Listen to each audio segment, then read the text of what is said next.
Hello, everybody. Sam here, and this is my contribution video to June on the Range. This is an event for BookTube that was prompted by Michael K. Vaughan. I follow Michael K. Vaughan fairly closely. He was my biggest inspiration for BookTube. And when I saw that he was holding this event focused on Westerns, I hopped right to it because I really like Westerns myself. My father was born in the 50s, and he grew up loving Westerns on television and in cinemas. And, of course, when I was growing up, he was often watching Westerns on the television and his DVD player. So I kind of got an interest in Westerns as a young man. And as I've gotten older, I've grown to appreciate them even more because Westerns really are kind of a very unique American creation. They are stories that are set in a time and a place that did not exist at any other time in history. People often compare cowboy and Western stories to stories from other civilizations like the samurai tales of the Japanese or the chivalrous knights of Europe. And while there are a lot of similarities, Westerns are really their own beast. They are uniquely American. They took place in a time, an area of America's history that no other civilization really experienced, particularly with the level of technology and the unique culture that the American West created. And it's something that has not just fascinated us Americans, it's something that's fascinated Europeans, Asians, South Americans, even the Russians had their own sort of Westerns. So this is really an important genre, not just for literary purposes, but cinematic, television, really almost any genre. Westerns are kind of a super genre when you really get down to it, because a Western can be told in any style you want. You know, you can have a drama that's set in the Western. You can have an action Western, which is the ones that I'm usually interested in. You can have a romantic Western. You can have a weird Western that involves horror or sci-fi. You can have a modern Western set in the modern day. Or you can have a Western set in the far future on a different planet that isn't technically the West, but has a lot of Western aesthetics. So Westerns are actually very, very important as a genre because it can be almost anything you want it to be. Despite the fact that it seemingly has a very set of tropes. It's all those tropes are important, but they are surprisingly flexible. So, yeah, this is a deeply important event for me, and that's why I've chosen a lot of books that I'm going to try and get to. Probably won't get through all of these, but I wanted to show them here just to give you guys some ideas of what I'm aiming to do, and just show you what I can... what I have and what I'm really want to read. So strap in.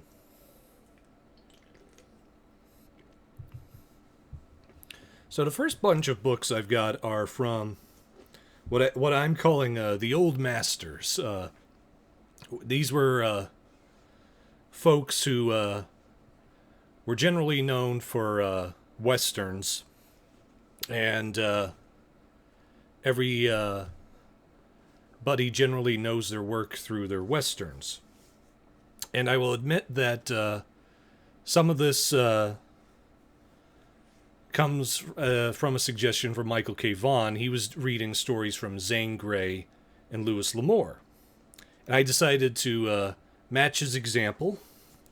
And I decided I was going to read a Zane Grey story called The Call of the Canyon.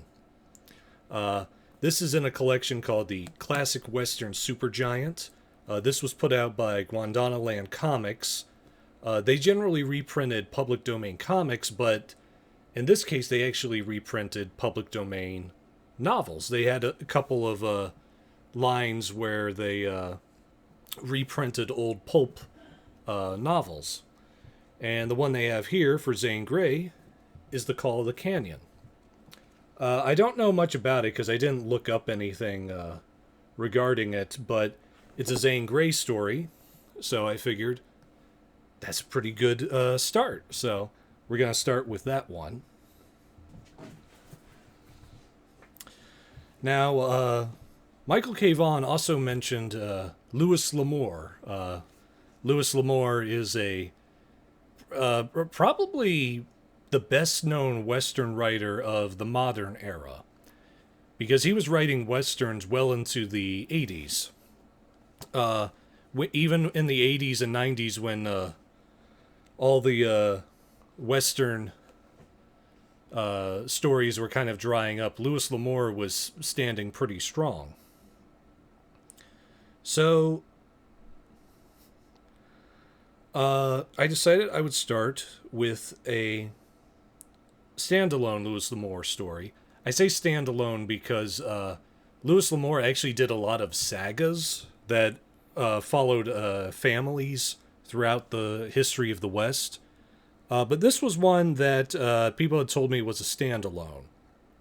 So this one is Last Stand at Papago Wells. And the basic premise about this one is that Papago Wells is this water station in the middle of Arizona. And it's one of the last water stations around. It's like the place every traveler goes to. And there's nothing in the area for like 100 miles or so. So it's a very important place. And a bunch of travelers happen to get stuck there when there's an Indian attack. But it turns out there's not just an Indian attack. There's one of the travelers has a bunch of gold. And a lot of the other travelers are not so scrupulous people who are going to try and get the gold. But they also have to deal with the Indians who are sieging them.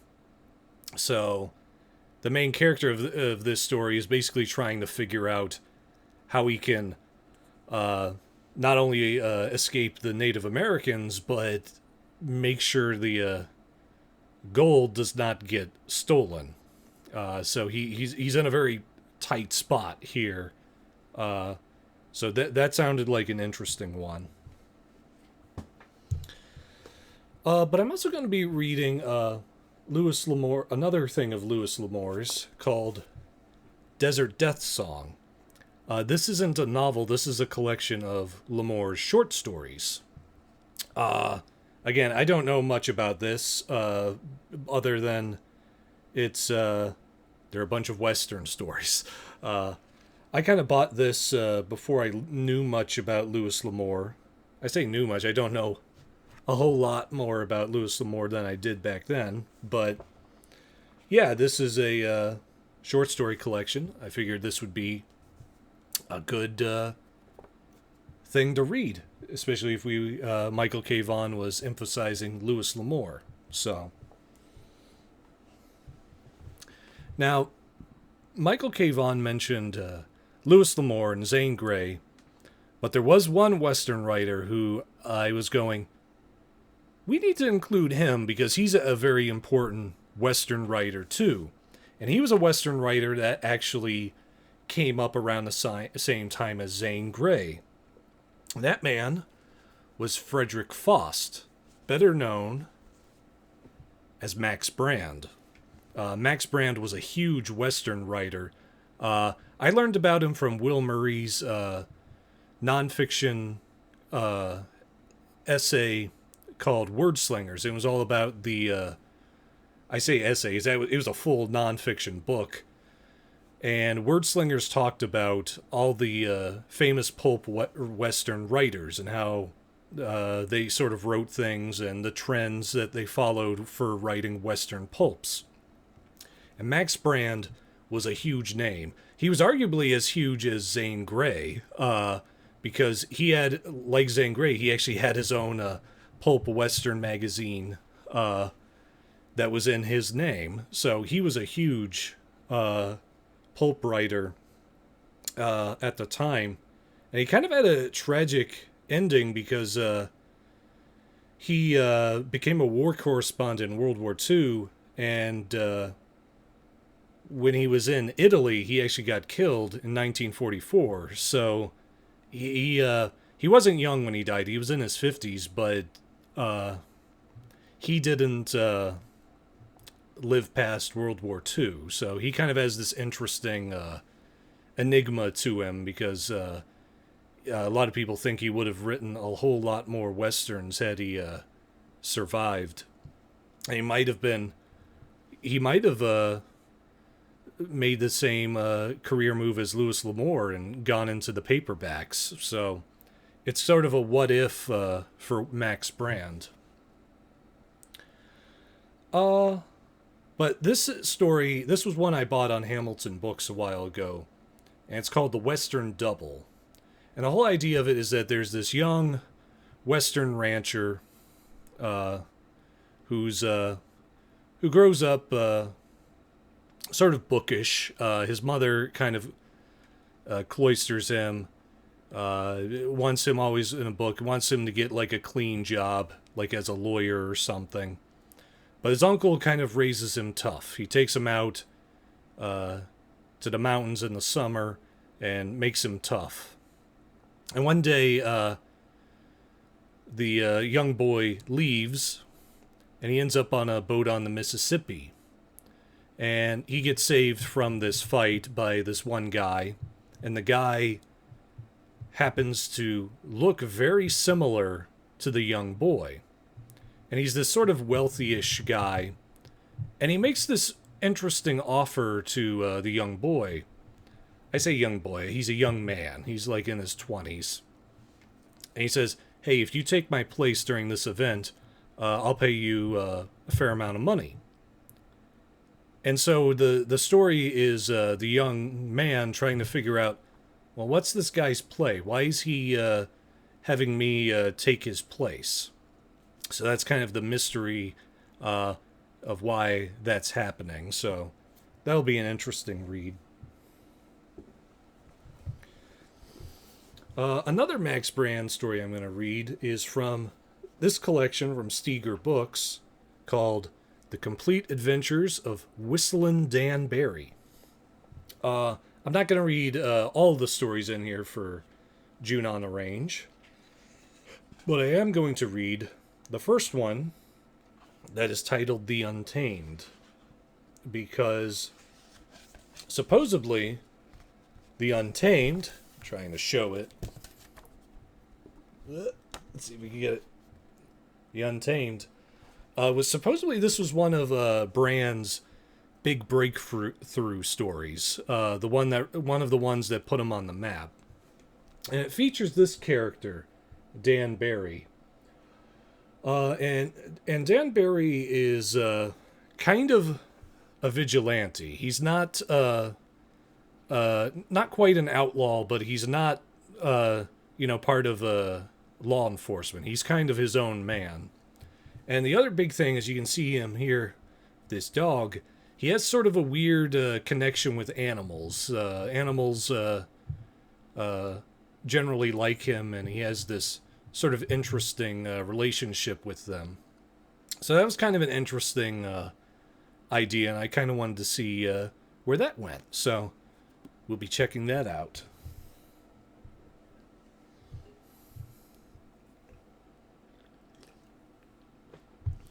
Now, those were the Western writers who were known for being Western writers. And I'm going to move on to a couple of others who are maybe not as well known as being Western writers, but who did write Westerns. And one is who many of you will recognize right off the bat, Edgar Rice Burroughs. Most famously the creator of Tarzan and John Carter of Mars. And what's interesting is that Edgar Rice Burroughs had actually been a cavalryman in Arizona in his younger days. And you would think that with that kind of experience, he would be a natural fit for writing Westerns. But he actually didn't write all that many Westerns. Some of it was because Tarzan and John Carter took up a lot of his time. But yeah, he just didn't write that many Westerns. I think he only wrote 3 or 4 ones that were pure Westerns. And this is one of them, titled The War Chief. And the whole idea of the War Chief is that there's a young boy, I think it's a baby, maybe it's a boy, actually I think he's a baby when it happens. This group of settlers gets ambushed by some Apaches. And, they kill everyone, and then they find this baby. But just when they're about to, kill the baby and move on, one of the chiefs notices that when the baby gets lifted up, he doesn't cry or scream or, do anything that a baby would do when he was scared or frightened. So instead, the chief decides to take him as his own. And so this white man is brought up in the Apache tradition. It's kind of essentially... It's kind of a play on Tarzan, because Burroughs wrote this after he'd created Tarzan. It's kind of a play on that idea of a white man growing up in a different environment than was expected at the time. So this story is just kind of about that drama that comes from a white man coming up in a Apache civilization, and the tension that creates when the Apaches meet other white men. So that kind of seemed like an interesting idea, and I wanted to see how Burroughs wrote that concept.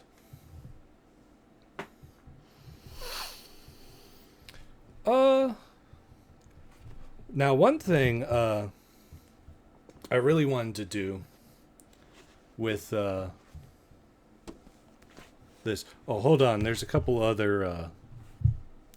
this was the other person I really wanted to focus on.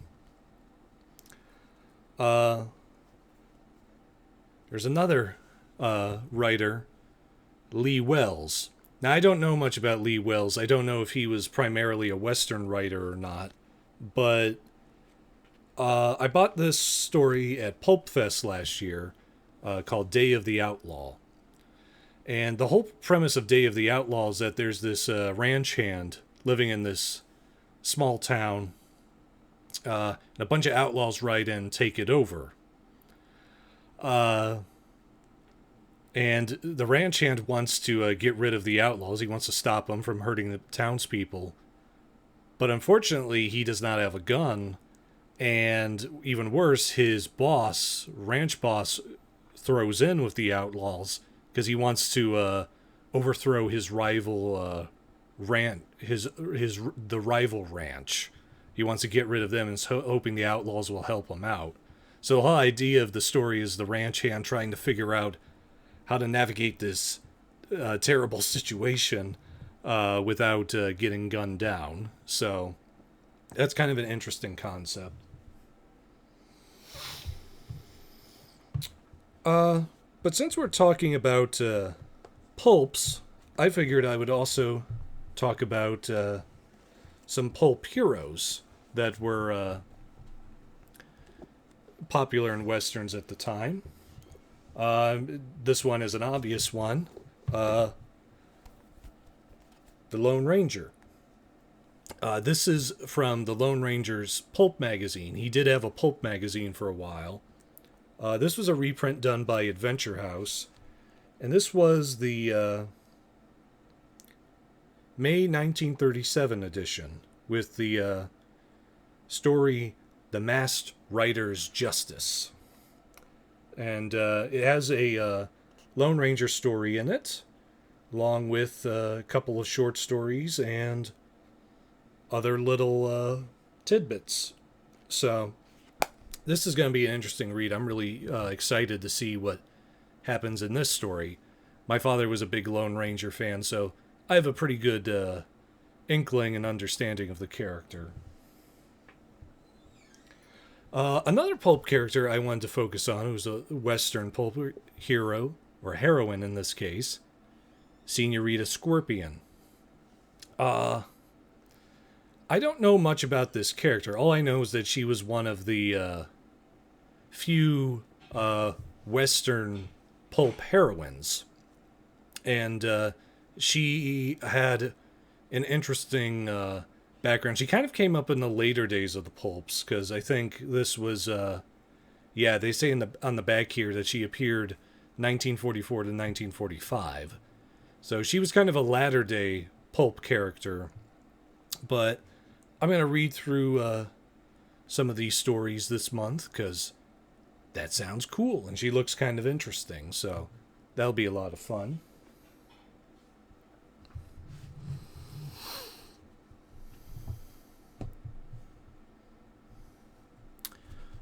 So, a couple of other Western authors.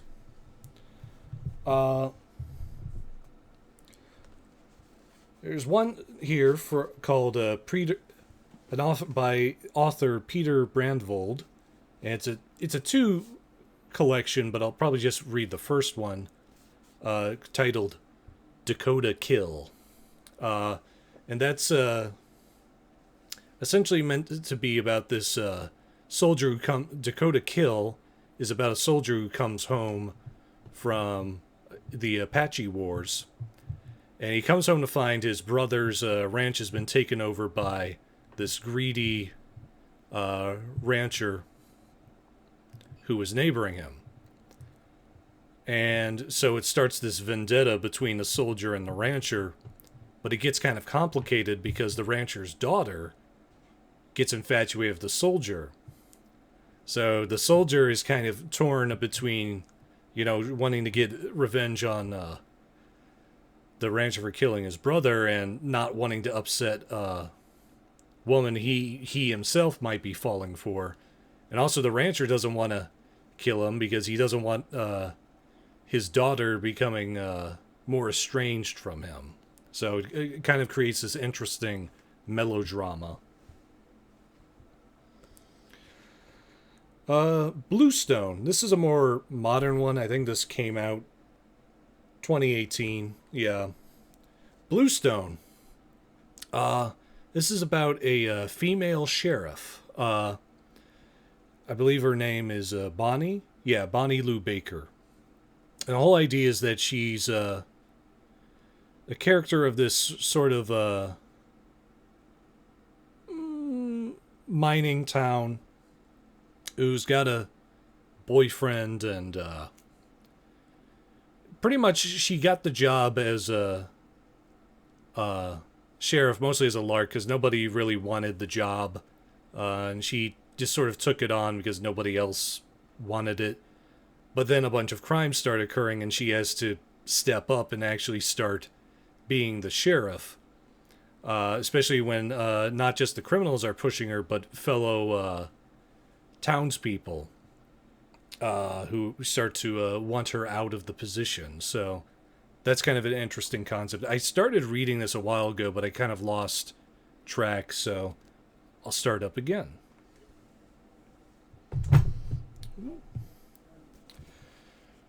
One thing I also wanted to do was dip into other magazines, because Western magazines are very interesting and important. I'm actually subscribed to True West magazine. I get their issues every month. I only read them sporadically, but they always have interesting issues.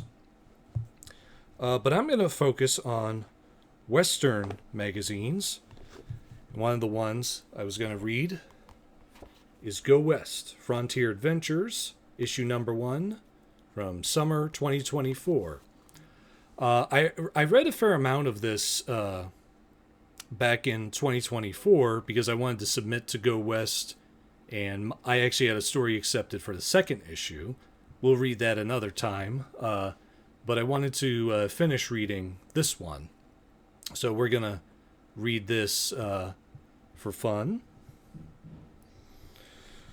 We also have Men's Adventure Quarterly. This was a magazine that focused on the men's adventure genre, which were the magazines that came out after pulp magazines, and they pretty much ruled in the 50s, 60s, and 70s.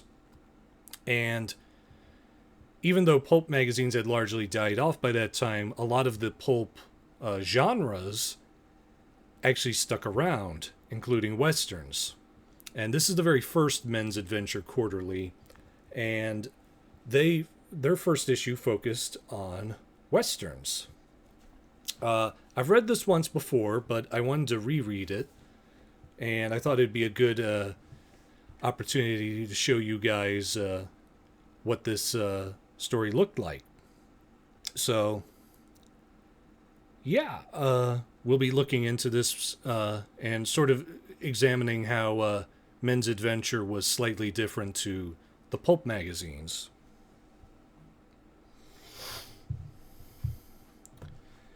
And in a similar vein, we're going to look at the Hot Lead magazine. This is the first issue. And Hot Lead, I don't think they're functional anymore. Last time I looked at them, they weren't doing any uploads. But Hot Lead was this fan group that focused on westerns. The Paperback Fanatic was associated with them, I believe. And they did 3 or 4 issues called Hot Lead that focused on different elements of westerns, particularly paperbacks. Like this one, I believe, is the Piccadilly westerns, which was I believe they were British authors who wrote paperbacks. Well, we'll find out when we read this, but we'll check out Hot Lead. And we'll be skipping the second issue and reading Hot Lead issue 3, because this was the adult western special. For those that don't know, adult westerns were kind of this late in the game experiment with westerns in the 70s, because right as a lot of westerns in cinemas were becoming revisionist westerns and kind of scraping away the mythical elements of Old West life, adult westerns were kind of ramping up the adult content. Basically more violence and more sex. And I wanted to review this because Hot Lead did this issue focused on adult westerns. And I think it's very important to read this because this is actually one of the few resources that actually explains the adult western phenomena. So this is very important from a historical standpoint in the history of western paperbacks. So that'll be very interesting to read.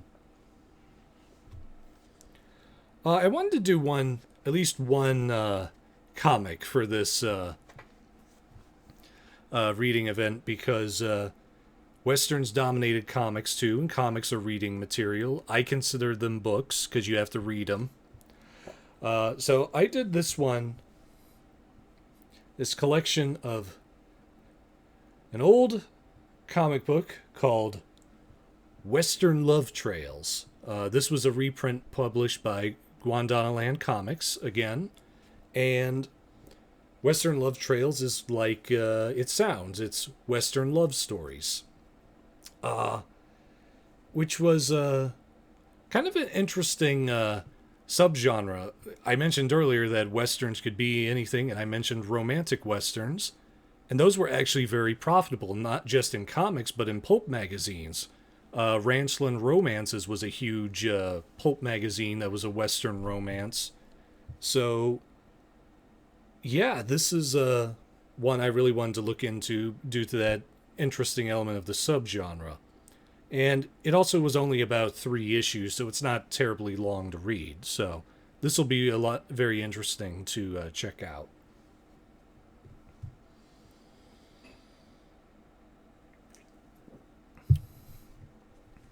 So I'm going to get into sort of the wild card westerns. Some of these are historical books. Others of them are slightly more offbeat westerns. Since I mentioned the adult westerns just now, I figured we'll talk a little about the adult westerns I have in my to-be-read list. And the first one is probably one of the most famous adult western series, Long Arm. Long Arm by Tabor Evans. But Tabor Evans was not the real author's name. Multiple authors used the Tabor Evans pen name. And the first few of these, I believe, were by Lou Cameron. And Lou Cameron had a long history in adult westerns. So this is actually the Long Arm double. This was an edition where they did a couple of stories where there were 2 of them in one book. These are the first 2. And I'm going to read the very first one, which is just titled Long Arm. And the whole idea of Long Arm is that Long Arm is a deputy U.S. Marshal named Custis Long. And as it says on the back here, Long always gets his man and his woman. So, the first plot of the Long Arm is the whole idea is that he's got to go to this far off town to pick up a prisoner who is busted for murder, and he's got to extradite him to the place he's going to be tried. But the problem is the law enforcement seems wary. They don't want to transfer this criminal, and it turns out there might be a gang trying to get ready to bust him out. So the whole idea is Long has to sort of figure out how to escape this situation unscathed, and maybe meet a beautiful woman or 2, which is always how this an adult western goes. There's always at least 2 or 3 different women. So that's an interesting situation. So this is one of the most as I said before, this is one of the most famous adult westerns. So we'll see how that pans out. The second adult western we'll talk about is another one that's somewhat well known. It's titled Angel Eyes. And this story is called The Miracle of Revenge. And this was by Robert J. Randisi. I think he used a pen name when he wrote this, but they just print it under his name now, partially because he passed away in 2024. And the whole point of and Randisi was an absolute machine of a writer. He wrote tons of westerns and other novels. He wrote an insane amount. It's actually very impressive. And Angel Eyes was one of his series. He did a couple of adult western series, and Angel Eyes was one of his. And this was sort of unique because it was a female centric adult western. Normally it was mostly A lot of these other adult westerns, it was the male characters were the ones going around getting into trouble. This case, it was a woman. And the whole premise of this is that Angel Eyes is a woman named, what was her name again? Oh, Liz Archer. And her entire family, as well as her fiance, are gunned down by an outlaw gang.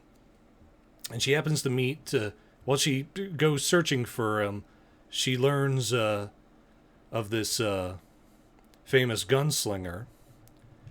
And she gets taught by him how to shoot. She also gets taught a few other things because this is an adult Western, but we won't talk about that. But the whole point is that she goes on this revenge quest, and this story, from what I understand, is that initial revenge quest, and later stories sort of go on about what happens in other adventures, but this is the initial origins. So this next book is not an adult Western, but is instead interestingly titled a splatter Western. For those that don't know, that there's kind of been this movement in literary circles about something called splatterpunk, and the whole idea is that it's sort of like excessively violent material, but this is a splatter Western, which is essentially a splatterpunk Western. And the title of this is Mayhem Sam by J.D. Graves. And the whole idea is that, from what I understand, Mayhem Sam was a real-life figure in Texas who it was under some sort of like, who was kind of like this frontier figure for Texas. And the basic premise, I don't know how true this is to the original story. I'm guessing not much. But the whole idea is that Sam, what's her real name on Beck? Samantha Gray. Samantha gets forced into this marriage she's not terribly fond of. She's kind of cloistered. And then a bunch of outlaws show up, and things spiral from there. So this is going to be interesting. I've only read one of these splatter westerns before. I didn't much care for it, the first one, but we'll see how this one pans out. Whoop, the westerns fall down. I've already got a huge pile. I'm also going to look at a couple of weird western stories. For those that don't know, weird westerns were westerns that had sort of a science fiction or fantasy bent, though a lot of them really had it bent on horror. There was a lot of horror weird westerns. And that's going to be the focus of this one, Hot Iron and Cold Blood. I got this one a few years ago. I've always been kind of curious about it. But it has a couple of authors I recognize, like Joe R. Lansdale, Jill Girardi. Oh, David J. Show. I know him. But these were some Weird West short stories. I was really interested in this. This will be fun. The other one is one I got last year. It's a science fiction collection, and it's called Space Cowboys 2 Electric Rodeo. It's kind of hard to see on this, but it says Electric Boogaloo, but the Boogaloo's crossed out. It says Rodeo.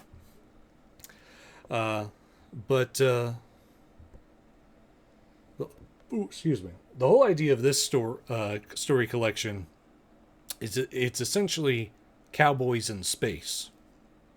It's a simplification, but it's cowboys working on distant planets, doing Wild West things in the far future. So, kind of an interesting take on the Wild West.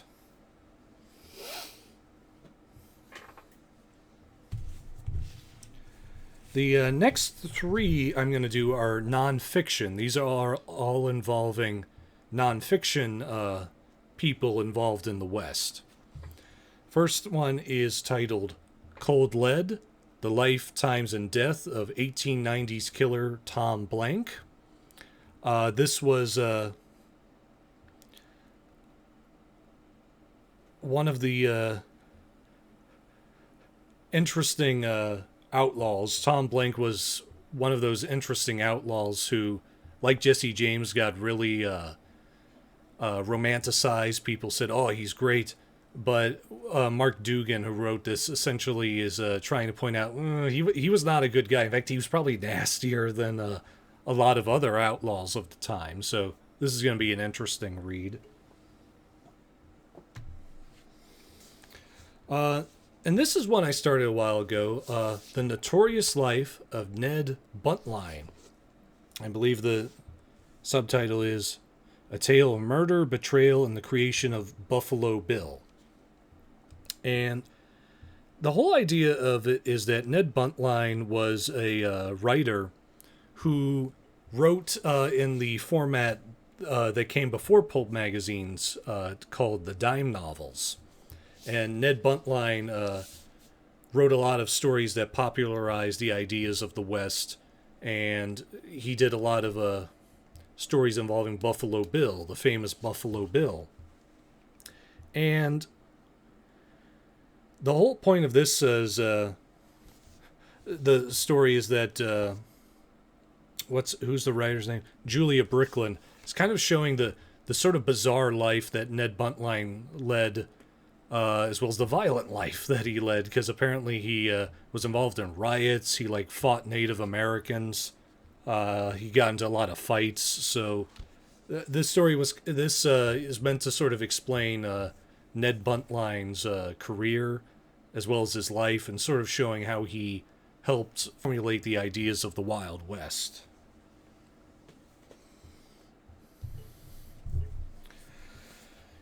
The last nonfiction one we're going to look at is called Arizona Gold Gangster, Charles P. Stanton. Oh, the subtitle is Truth and Legend in Yavapai's Dark Days. And Charles P. Stanton is sort of this interesting figure from Arizona. Actually, that Men's Adventure Quarterly magazine, I believe it had a story about him in its pages. But Stanton was this baron who controlled this area of Arizona, and reportedly did a lot of nasty things, though a lot of people have argued that they were probably exaggerated, and he probably didn't actually do a lot of them. But he did do some bad things. And this story is... well, I say story, but this collection is basically trying to examine, okay, what did he actually do? What did he not do? And this is just one of those things that we find out how bad he was. I actually got this in Prescott, Arizona. And yeah, I got this on a trip when I was visiting my aunt over in Arizona. But yeah, this is going to be interesting to read, so this will be a lot of fun.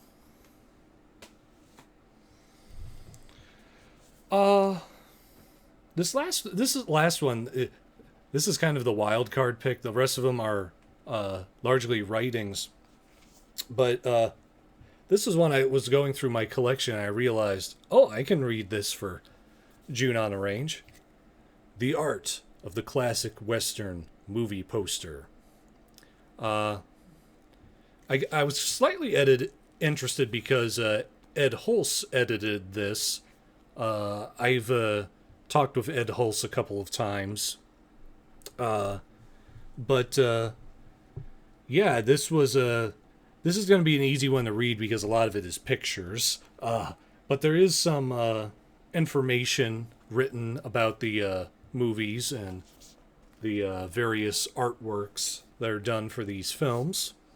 and I believe it goes by like different eras. Uh, but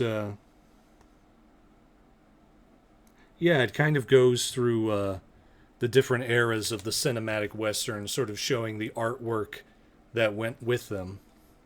So, going all the way back to the silent era, all the way to the late '70s, which were the last hurrah for a lot of cinematic westerns. So, this will be very interesting to read.